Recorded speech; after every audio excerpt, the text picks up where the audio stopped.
ಚಿತ್ತಾಪುರದಲ್ಲಿ RSS ನಡೆಸಲು ಉದ್ದೇಶಿಸಿದ್ದ ಪಥಸಂಚಲನಕ್ಕೆ ಮತ್ತೆ break ಬಿದ್ದಿದೆ.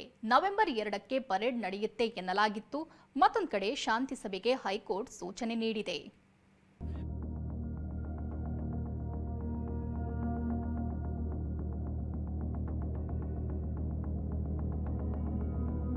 ನವೆಂಬರ್ 2ರಂದು ಚಿತ್ತಾಪುರದಲ್ಲಿ ಆರ್ಎಸ್ಎಸ್ ಪರೇಡ್ ಇಲ್ಲ.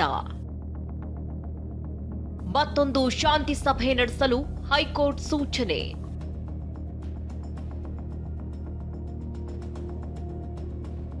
ಸಚಿವ ಪ್ರಿಯಾಂಕ್ ಖರ್ಗೆ ಸ್ವಕ್ಷೇತ್ರ ಕಲಬುರಗಿ ಜಿಲ್ಲೆ ಚಿತ್ತಾಪುರದಲ್ಲಿ ಆರ್ಎಸ್ಎಸ್ ನಡೆಸಲು ಉದ್ದೇಶಿಸಿದ್ದ ಪಥಸಂಚಲನಕ್ಕೆ ಮತ್ತೆ ಬ್ರೇಕ್ ಬಿದ್ದಿದೆ. ಅಕ್ಟೋಬರ್ 19ರಂದು ಚಿತ್ತಾಪುರದಲ್ಲಿ ಪಥಸಂಚಲನ ನಡೆಸಲು ತಹಶೀಲ್ದಾರ್ ಅನುಮತಿ ನೀಡಿರಲಿಲ್ಲ. ಇದನ್ನ ಪ್ರಶ್ನಿಸಿ ಆರ್ಎಸ್ಎಸ್ ಕೋರ್ಟ್ ಮೊರೆ ಹೋಗಿತ್ತು. ವಿಚಾರಣೆ ನಡೆಸಿದ್ದ ಕಲಬುರಗಿಯ ವಿಭಾಗೀಯ ಪೀಠ ಬೇರೆ ದಿನಾಂಕ ನೋಡಿಕೊಳ್ಳಿ ಅಂತ ಹೇಳಿತ್ತು. ಹೀಗಾಗಿ ನವೆಂಬರ್ 2ರಂದು ಪರೇಡ್ ನಡೆಸಲು ಆರ್ಎಸ್ಎಸ್ ನಿರ್ಧರಿಸಿತ್ತು. ಇದಕ್ಕೂ ಮುನ್ನ ಹೈಕೋರ್ಟ್ ಸೂಚನೆಯಂತೆ ಅಕ್ಟೋಬರ್ 28ರಂದು ಕಲಬುರಗಿಯಲ್ಲಿ ಶಾಂತಿ ಸಭೆ ನಡೆದಿತ್ತು. ಆದರೆ ಅದೇ ಸಭೆ ಗೊಂದಲದ ಗೂಡಾಗಿ ಯಾವುದೇ ನಿರ್ಧಾರ ಕೈಗೊಳ್ಳಲಾಗಿಲ್ಲ. ಇದರ ನಡುವೆ ಇಂದು ಅರ್ಜಿ ವಿಚಾರಣೆ ನಡೆಸಿದ ಕೋರ್ಟ್ ಮತ್ತೊಮ್ಮೆ ಶಾಂತಿ ಸಭೆ ನಡೆಸಲು ಸೂಚಿಸಿದೆ.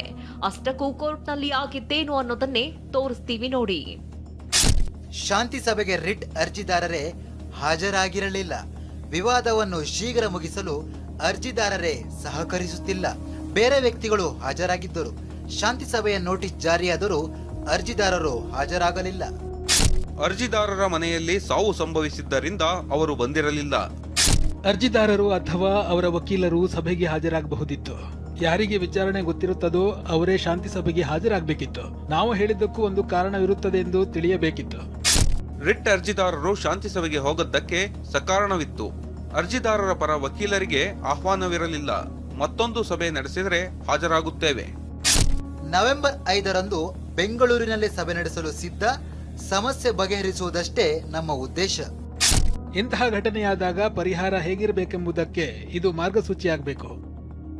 ಹೀಗೆ ವಾದ ಆಲಿಸಿದ ಕೋರ್ಟ್ ನವೆಂಬರ್ 5ರಂದು ಸಂಜೆ 3 ಗಂಟೆಗೆ ಬೆಂಗಳೂರಿನಲ್ಲಿರುವ ಅಡ್ವೊಕೇಟ್ ಜನರಲ್ ಕಚೇರಿಯಲ್ಲಿಯೇ ಸಭೆ ನಡೆಸಲು ಸೂಚನೆ ಕೊಟ್ಟಿದೆ. ವಿಚಾರಣೆಯನ್ನ ನವೆಂಬರ್ 7ಕ್ಕೆ ಮುಂದೂಡಿದೆ.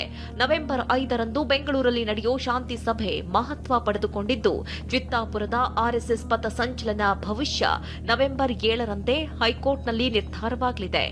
ರಮೇಶ್, ಟಿವಿ9 ಬೆಂಗಳೂರು.